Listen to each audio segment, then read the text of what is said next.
Welcome back to DeLorean Rental. Today we've got a fun and exciting video for you. We're going to be talking about the actual cars that were used in Back to the Future and where are they now.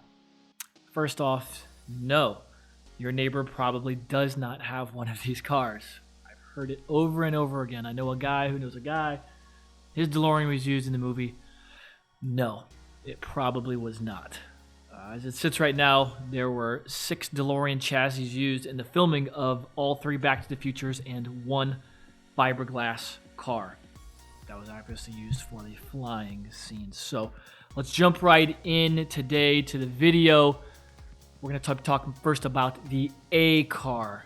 The A car. So the A car was the main car from the first movie, but it was actually used in all 3.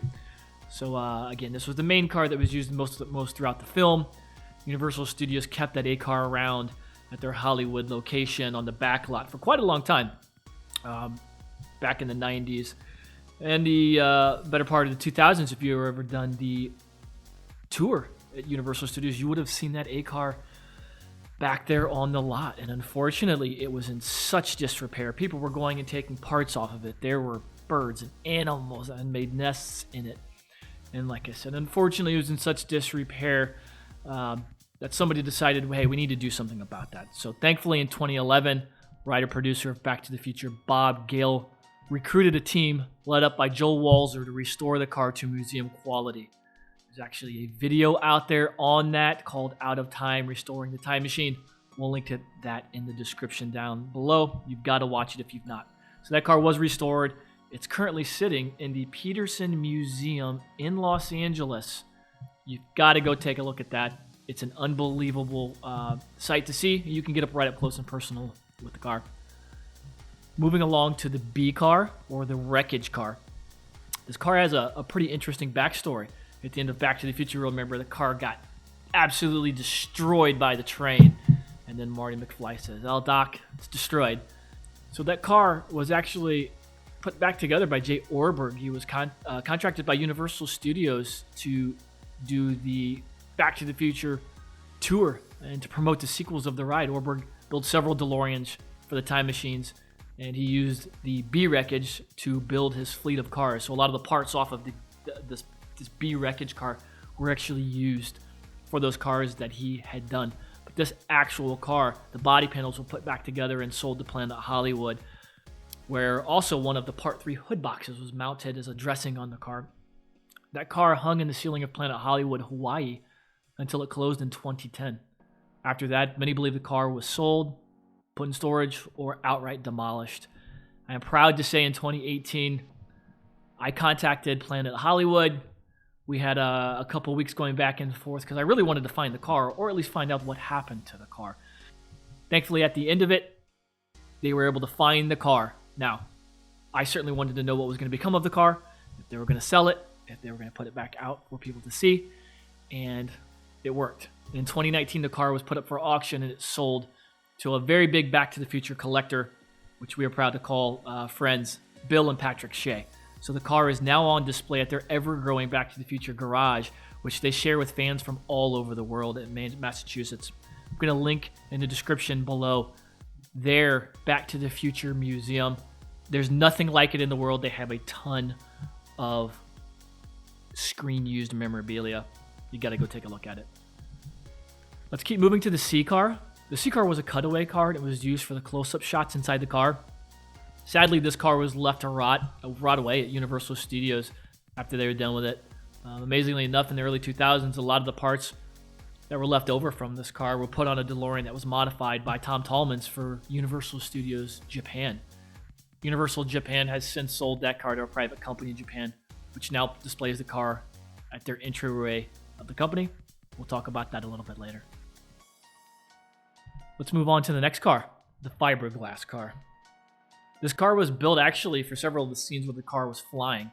They used a forklift to lower and raise the car into certain shots. This car was also used in Universal Studios Hollywood special effects stage and then put into storage. A few years later, Hollywood Parts then tried auctioning off the car, but to no avail. It was not sold, and the car was sadly destroyed by Universal Studios. Let's move on to the Oxnard Car, or the Universal Studios Orlando car. This was a stunt train car and has been on display since the early 1990s at Universal Orlando. The car was also used in filming of the ride. This was the car that Tom Wilson sat in for the ride, and this was also the car that was crashed at the end of the Institute of Future Technology. Now, the car has definitely gone through some growing pains over the last 5 years. A lot of pictures surfaced of the car showing it had been severely neglected. As you can imagine, the weather down in Florida with that salty weather certainly can do a little bit of damage to a vehicle. In March of 2020, right before COVID hit, Universal actually moved the screen-used Oxnard car into storage and replaced it with a replica time machine. That replica time machine still sits outside of Universal Orlando. As you can imagine, weather isn't kind on the vehicle, so they do continue to make modifications on that replica car. But as for the screen-used Oxnard car, it sits in storage and it'll remain in storage until they can actually figure out the provenance of it, who actually owns it, and who's actually going to restore it if they decide to restore it. As I mentioned, that car was in very, very bad condition. The frame was completely rotted out. So it's going to take some time before they figure out who's going to pay for the upgrades and if they even want to do it. So stay tuned. We'll continue to monitor the situation and give you guys updates if any are available. So let's move on to the desert car. You'll remember part 3, off-road, DeLorean, jumping, ramping, sliding, Indians. Yes, that car. During part 3, the filmmakers stripped this car's outer panels off and interior pieces and put them on the C car during filming. After filming, Universal put the new body panels on the car so that they could put it on display at the Cinemagic stage and show it for the tram and the tours that came by. When Universal Studios Japan wanted to have a replica time machine, Universal hired Tom Tallman to build that car for them. He used the rear deck and some of the props from this car and some remaining stuff from the C car to build this car. The chassis of the desert car likely doesn't remain anymore.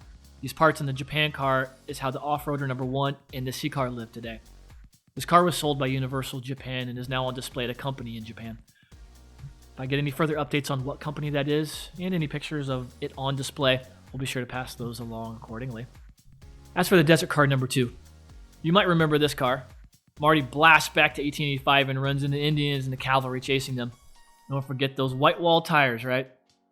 After filming, this car was sent over to Japan for display, where some of the parts were taken off by workers, including the flux capacitor, unfortunately. This car was purchased by Screen Used, which they then restored and put up for auction.